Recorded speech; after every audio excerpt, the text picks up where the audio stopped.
周一下午，国委员兼外长王毅出席全国两会外长记者会。这是王毅第9次在两会外长记者会这一场合就中国外交政策和对外关系答中外记者提问。在今年的记者会上，王毅共回答了27个问题，在约100分钟内谈及中美、中俄、中欧等多个议题。 出于疫情防控的需要，今年记者会沿用网络视频形式举行。国委员兼外长王毅在人民大会堂新闻发布厅回答设在北京梅地亚中心的全国两会新闻中心的各国记者提问。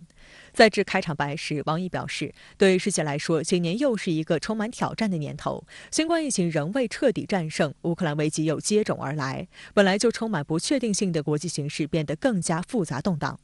在这样一个重要时刻，各国需要的是团结而非分裂，是对话而非对抗。作为负责任大国，中国将继续高举多边主义旗帜，同所有爱好和平、谋求发展的国家一道，加强团结合作，携手应对挑战，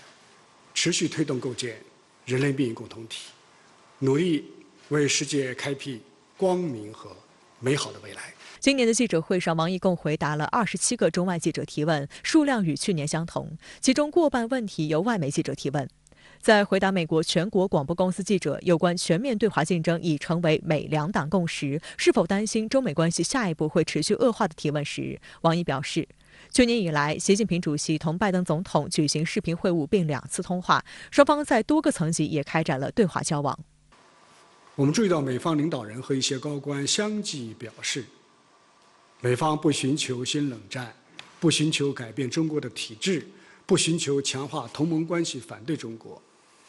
不支持台独，无意同中国发生冲突对抗。但令人遗憾的是，这4不1无意的表态，始终漂浮在空中，迟迟没有落地。 王毅指出，摆在我们面前的事实是，美方仍不遗余力地对中国开展零和博弈式的激烈竞争，不断在涉及中方核心利益的问题上攻击挑事，接连在国际上拼凑打压中国的小圈子，不仅损害两国关系大局，也冲击国际和平稳定。这不是一个负责任大国应有的样子，也不是一个讲信誉国家所做的事情。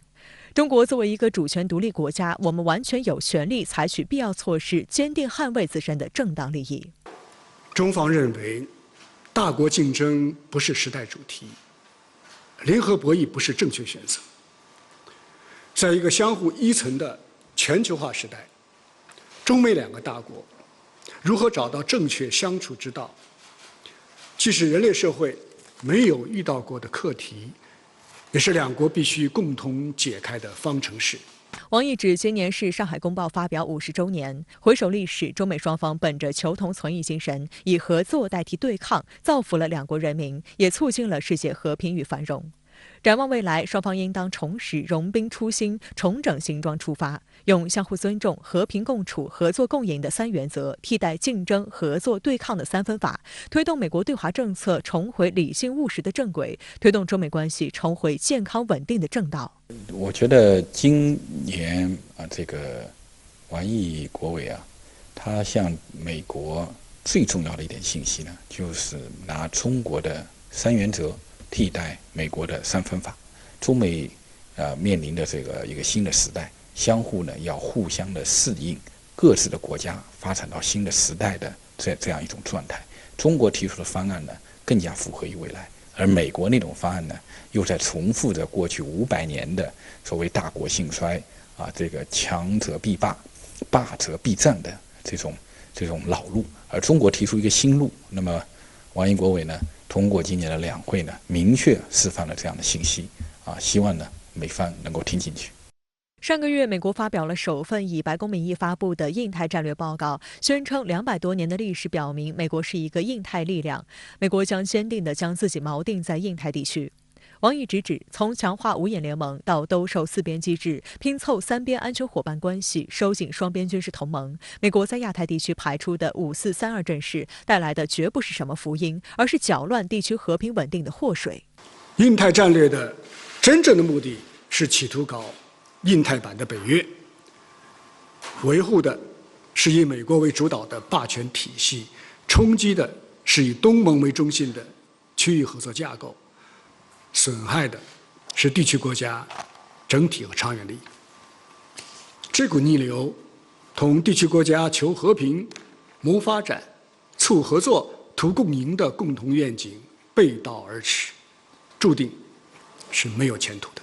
近几个月以来，台湾海峡周边军事行动增加，台海局势一度紧张。有记者提问：中国大陆是否会像俄罗斯对乌克兰一样，对台湾采取行动，以武力收回领土？对此，王毅明确表示，台湾问题与乌克兰问题有着本质区别，两者没有任何可比性。最根本的不同在于，台湾是中国领土不可分割的一部分，台湾问题完全是中国的内政；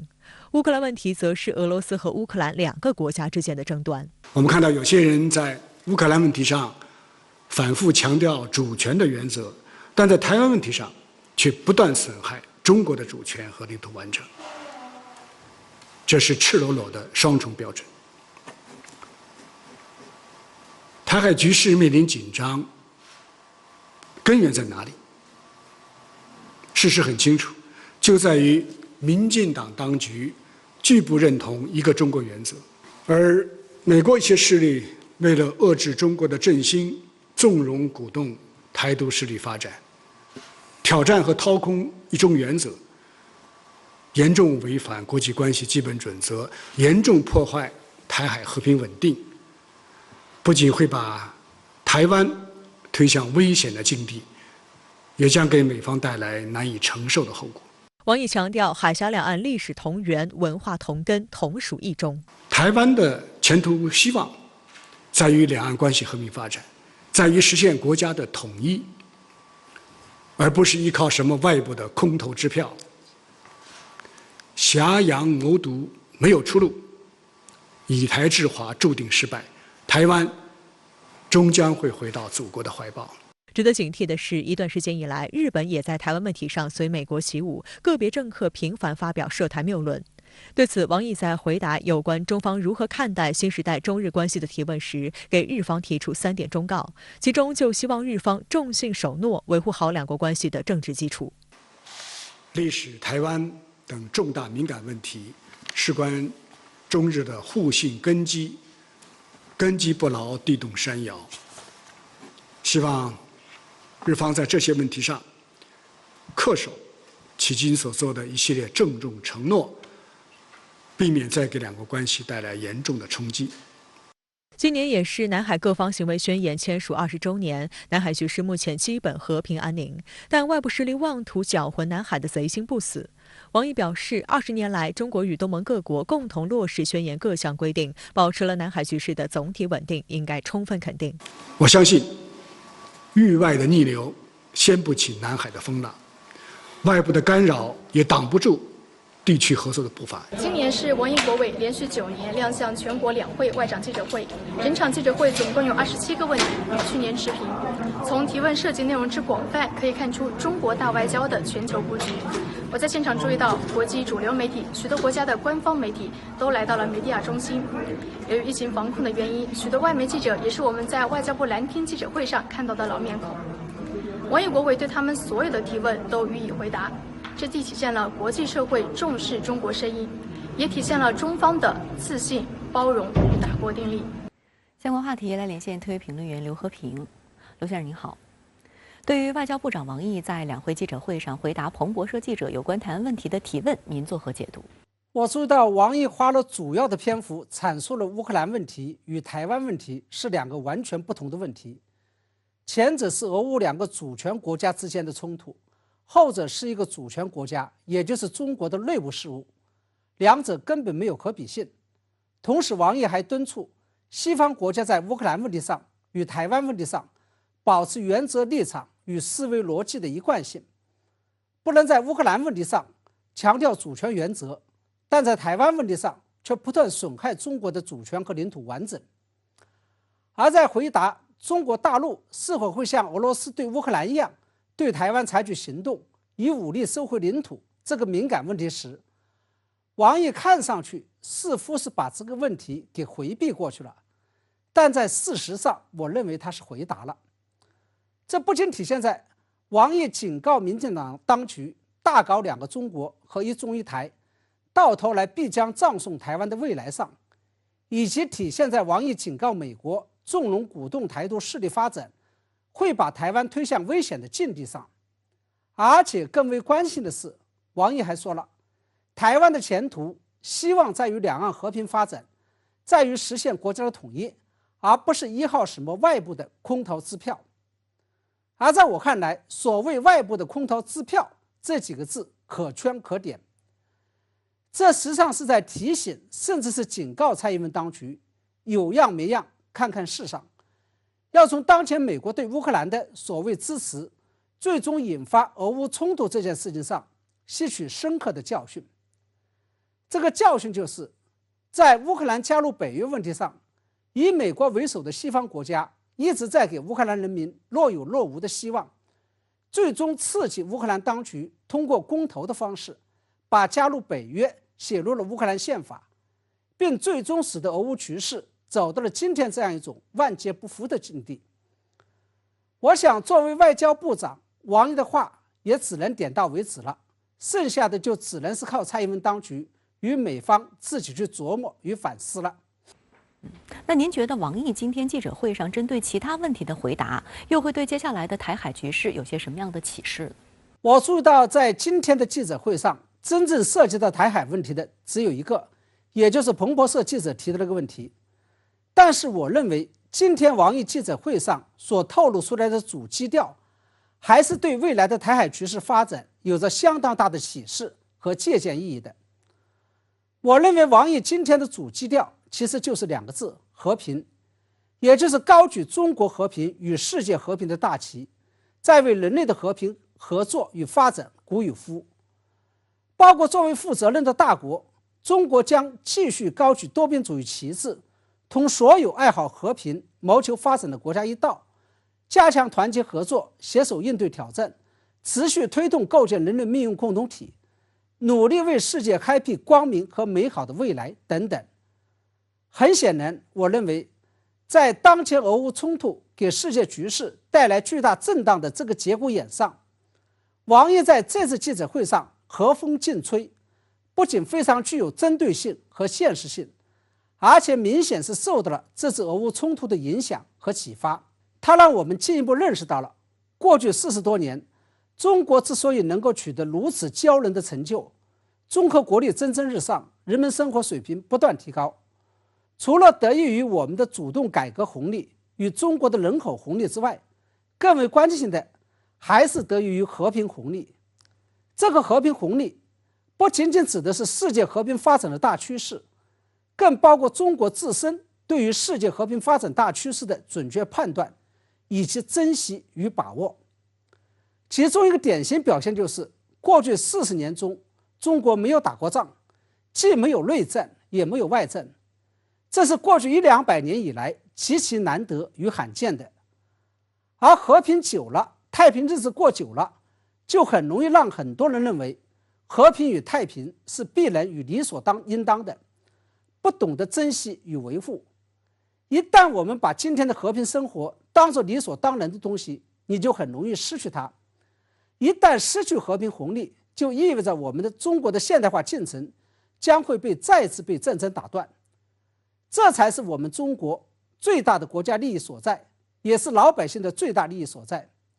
而这恰恰是俄乌冲突给中国带来的启示。在这种情况下，有了别人的教训，我相信未来中国一定会比以前更加珍惜和平，更加高举和平发展的大旗。那么体现在台湾问题上，就是我们肯定会比以前更加坚持和平统一的方针。在这里，我也希望台湾方面能够跟中国大陆相向而行，共同珍惜当前来之不易的和平环境。好的，也谢谢刘先生跟我们共同在线分享您的观点，谢谢。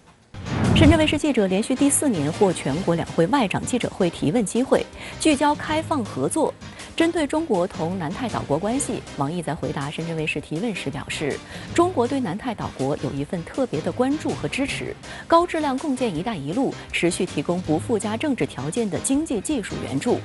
南太是构建人类命运共同体的一个窗口，中国树立与不同制度国家相互支持、团结合作的新典范，有何示范效应？王文在线观察。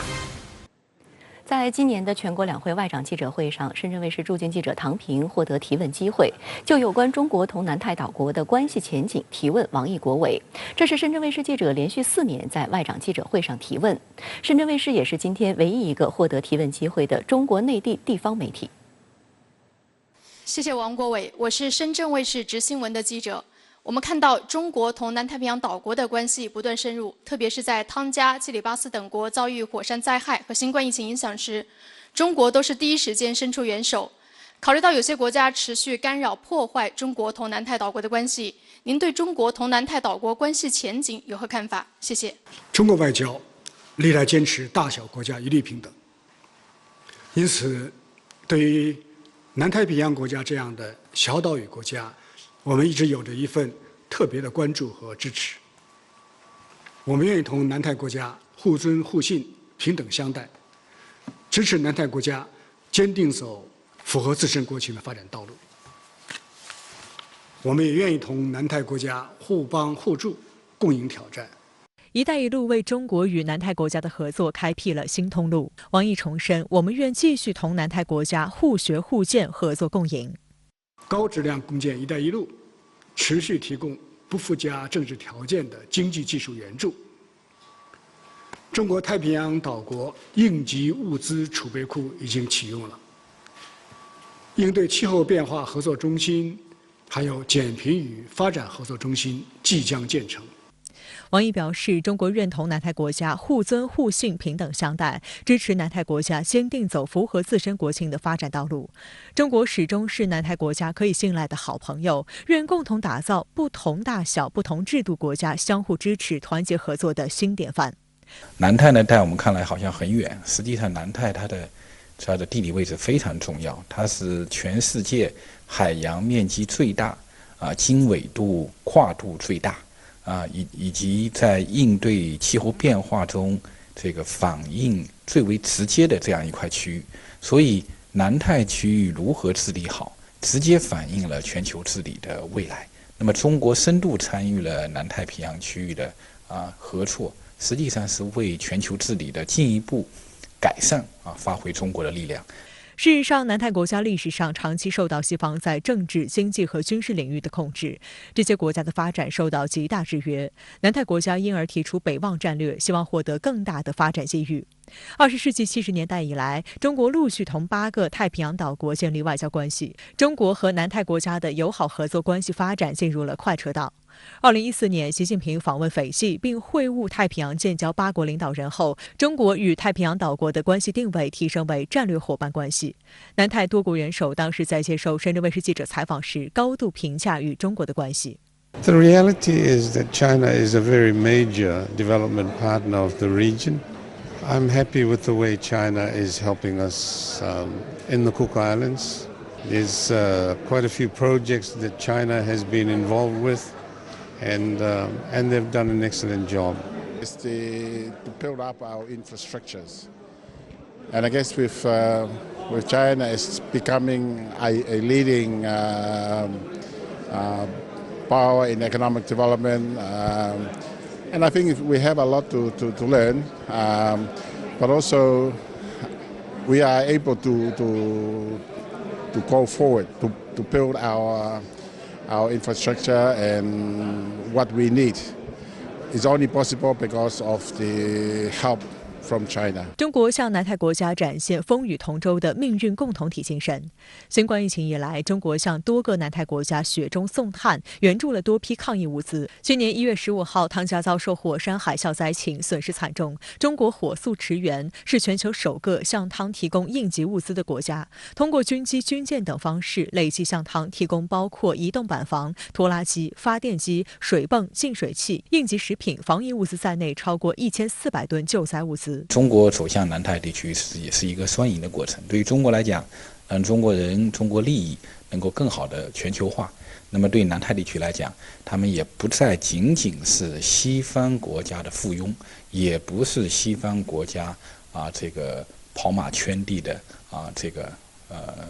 无所不为的这样的场所。值得注意的是，作为濒临太平洋的湾区城市，深圳与南太平洋各岛国的关系源远流长，往来密切。自2003年起，多批南太平洋岛国高访团组相继访问深圳，涵盖巴布亚新几内亚、斐济等多个南太国家。深圳高度重视与太平洋岛国的交往，采取了一系列措施推进双边经贸往来。2016年5月，深圳与巴布亚新几内亚首都莫尔斯比港签署协议书，结为友好交流城市。多年来，深圳与莫尔斯比港的交流合作不断深化，多家深圳企业赴当地投资兴业，促进了双方经贸人文往来，成为中国同巴新以及太平洋岛国地区友好往来的生动例证。2018年11月，国家主席习近平前往莫尔斯比港参加亚太经合组织第26次领导人非正式会议，并出席了由深圳市向莫尔斯比港援建的中巴新友谊学校布图卡学园的启用仪式。学园的孩子们特意为中国贵宾准备了中国歌曲《茉莉花》和《让我们荡起双桨》。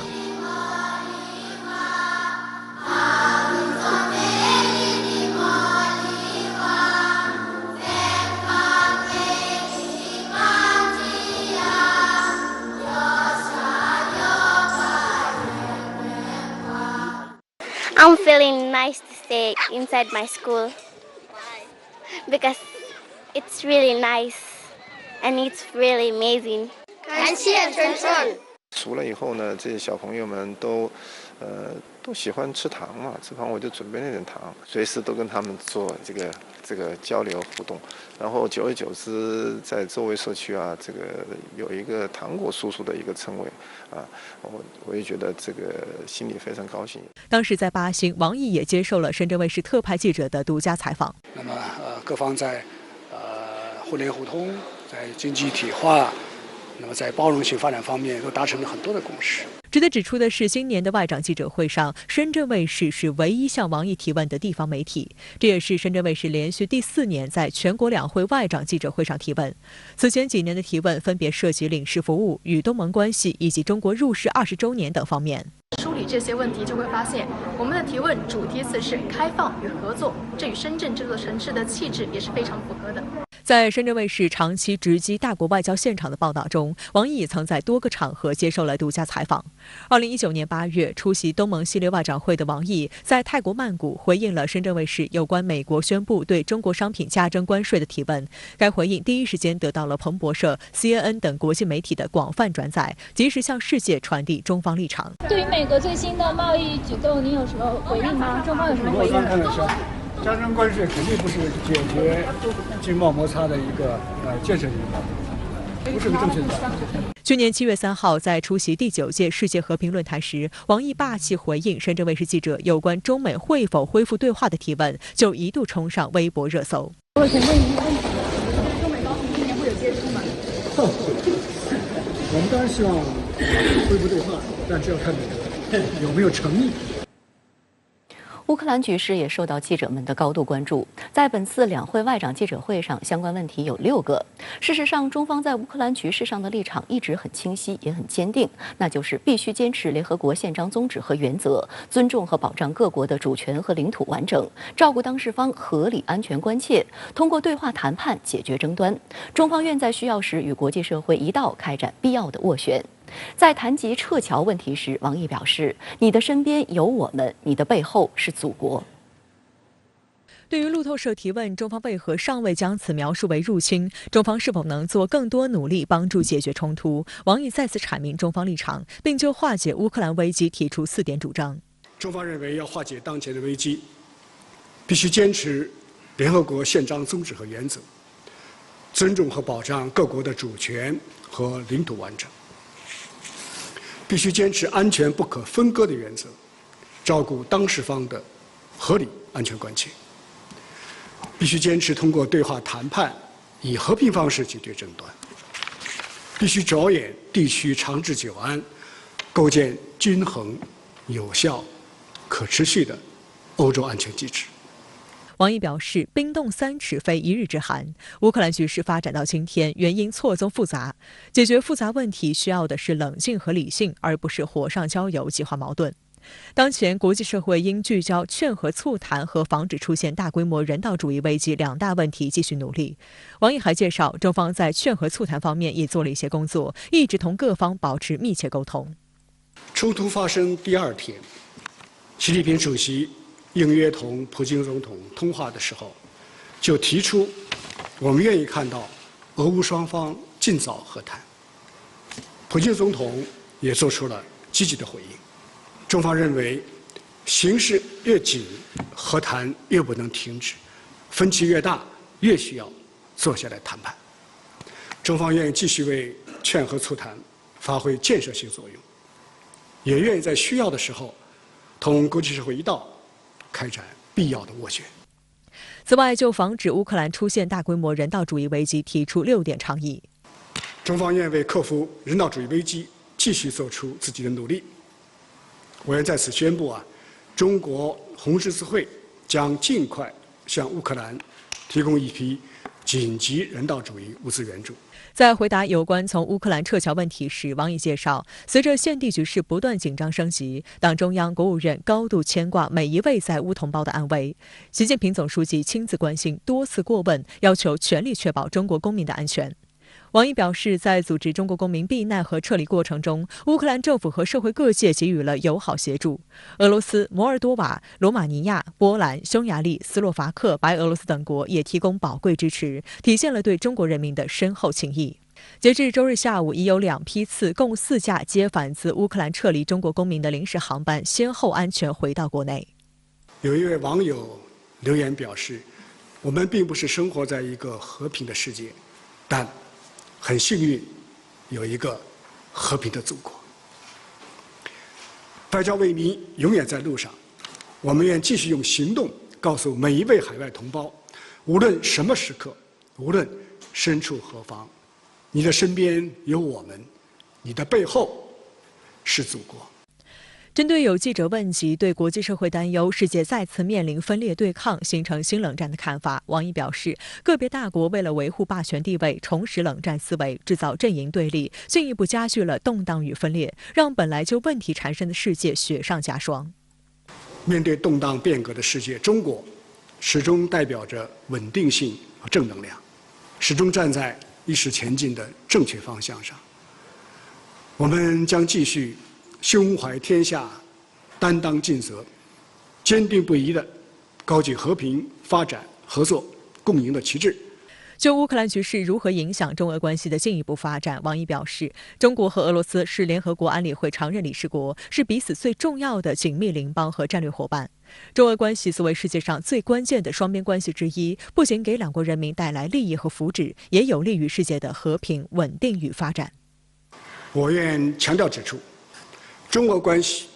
具有独立自主价值，建立在不结盟、不对抗、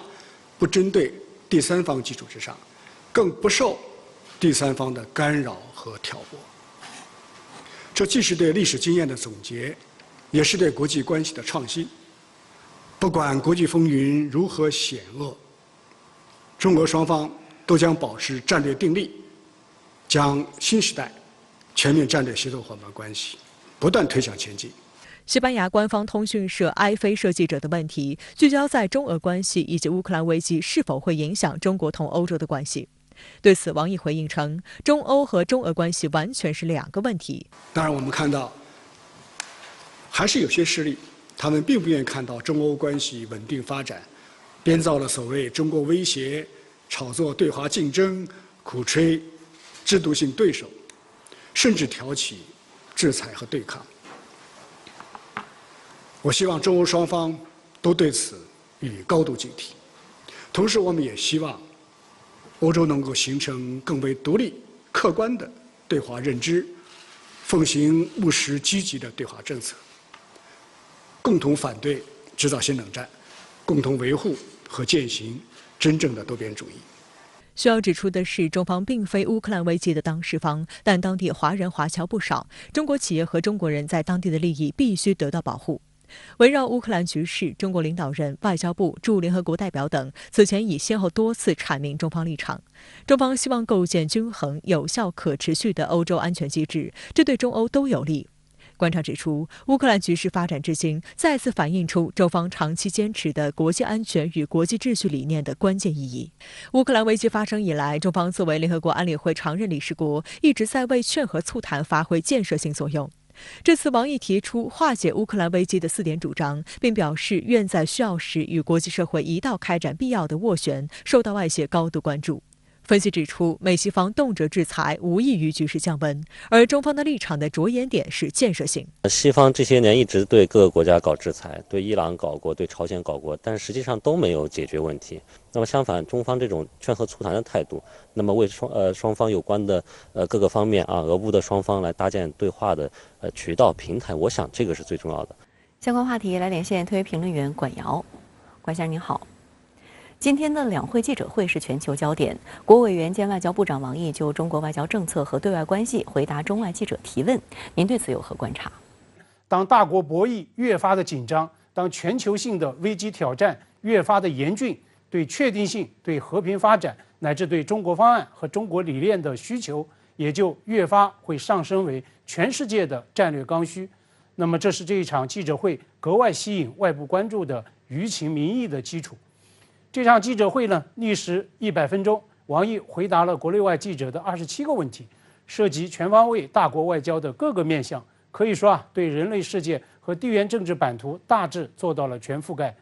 我个人梳理呢，这27个问答大致可以分成4类，包括大国外交观、国别与地区关系、国际热点难点回应以及大国海外利益的保护等等。那么阐释大国外交观，可以说既有中国理念与智慧，也有中国方案。比如呢，涉及“一带一路”，中国提出的全球发展倡议、中国式民主等等。那么今天王毅尤其点赞最后一位记者提出了好问题，强调要以迎接党的20大作为契机，继续向国际社会讲好共产党的故事，帮助更多外国朋友真正读懂中国共产党。所以这也恐怕正是王毅他所希望着力向外界强化传递的一个明确信息。要更好地读懂中国，读懂大国外交，那么你必须要读懂中国的执政党。中美关系被公认是全世界最重要的双边关系。今天王毅也被美国记者问到是否担心中美关系下一步持续恶化。对王毅的最新回应，您是如何看？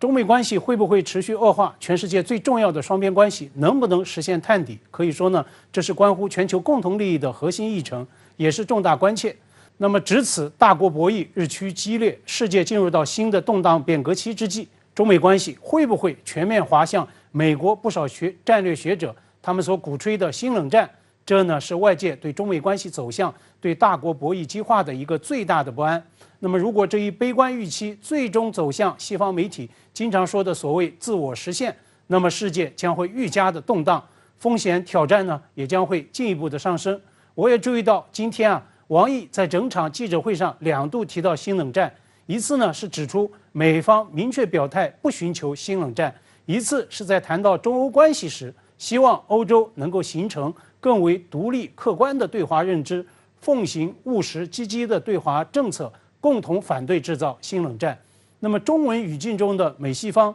它所指当然主要就是美欧这2大阵营。王毅对新冷战说不，同时呢向美欧喊话，强调反对冷战思维、炮轰、冷战结盟、地缘对抗那一套不得人心。这呢，实际上也是在为整个世界在带来确定性。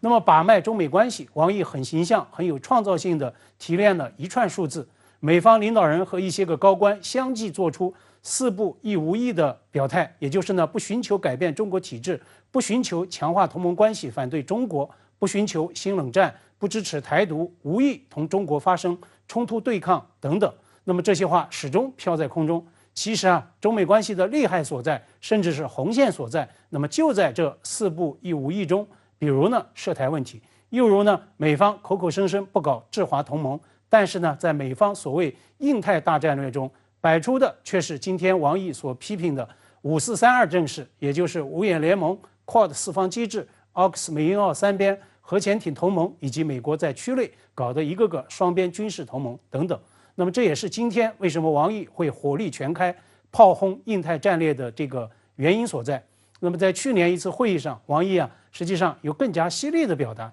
他说，印太战略作为地缘政治的博弈工具，早该扫进历史的垃圾堆。所以中美关系能不能走出新冷战的阴影，真正实现探底回升，那么关键呢要看美方的抉择是不是真正兑现4不1无意。那么今天呢，王毅倡导以3原则来替代3分法，但是呢，我们从美方一系列的战略操作来看，至少呢现阶段中美关系难以有实质性的改观，不排除在一些个特定的领域，中美的博弈将会继续激化，并且呢会长期化。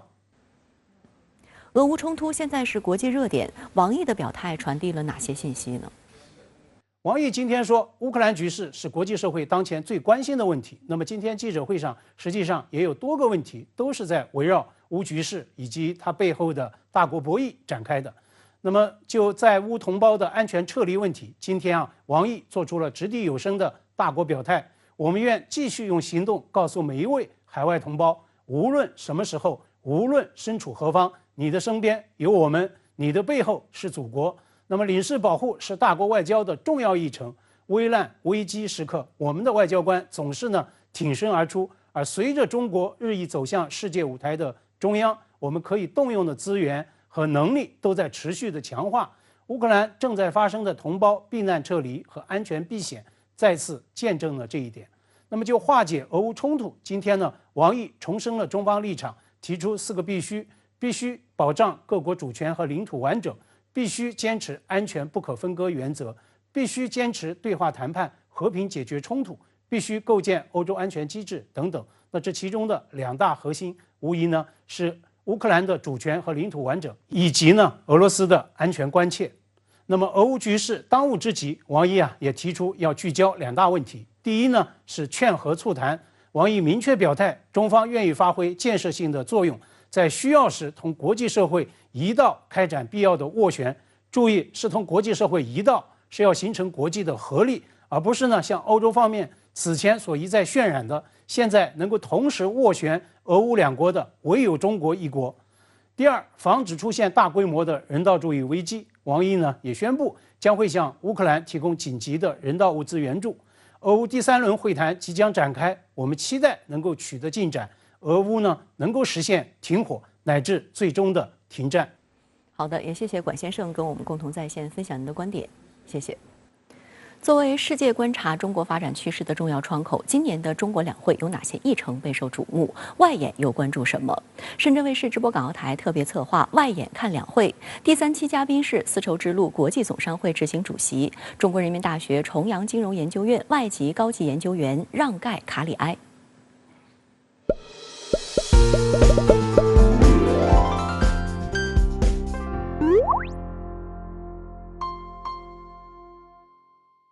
Our Foreign Minister Wang Yi is holding its annual press conference right now. Actually, he mentioned before that it is cooperation that represents the mainstream of China-US relations. To define the relationship as competition is oversimplification. So how do you think of this? Oh, I think that that's very true, because I fervently believe that the world needs more Chinese culture.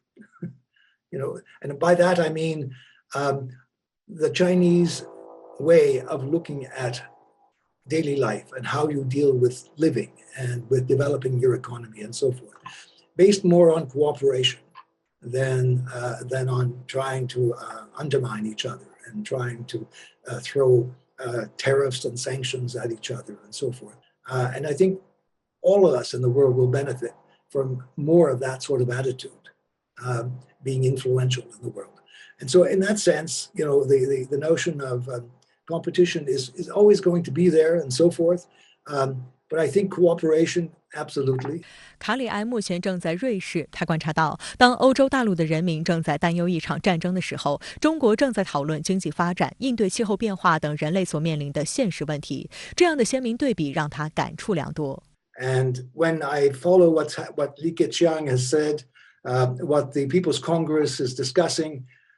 it is such a striking contrast, because they are talking about vital things for the entire planet, like climate change, reducing inequality, the Belt and Road Initiative and fair development and so forth. And the rest of us are obsessed with a regional war. And, it is such a striking contrast between that discussion and what is happening here in Europe. That again, it just emphasizes for me the importance of China in the world, and to hear what is being said and what people are thinking in China. China has outlined its plan to stabilize domestic economy in this crucial year. So what does it mean to China and to the global economy? Well, I think, again, China has become an engine for the world economy. And so you can see that with COVID, with all the other kinds of pressures that have been exerted around the world on trade, on investment, on flows between countries, etc., it is perfectly normal for the government of China to say we have to pay more attention to our domestic market in this crisis situation. And you know, frankly, for the rest of the world, this is also very important. 卡里埃分析，考虑到新冠疫情、全球贸易和投资面临的不确定性，今年中国将经济增速目标定在5.5%左右，是一个非常现实且实际的举措。Well, I think there's the very obvious ones. First of all, everyone's economy has suffered because of the COVID pandemic, so China is not immune from that. And also, you know, there have been so many disruptions in terms of global trade, global investment, that again, everyone suffers from that. And so what I find encouraging in the government's target is I think it is realistic. I mean, to set too high a target at this point would be to try and fool everyone into thinking the world is in better shape than it is at the moment.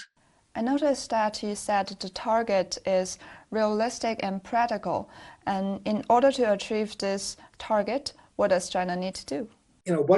what we are all hoping for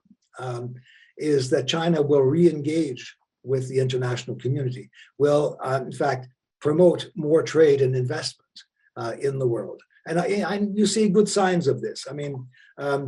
Chinese company is building the biggest automobile electric battery production facility in Germany. So there are encouraging signs of that sort, that Chinese companies are continuing to engage in the world, to invest in the world, and to work with business people around the world.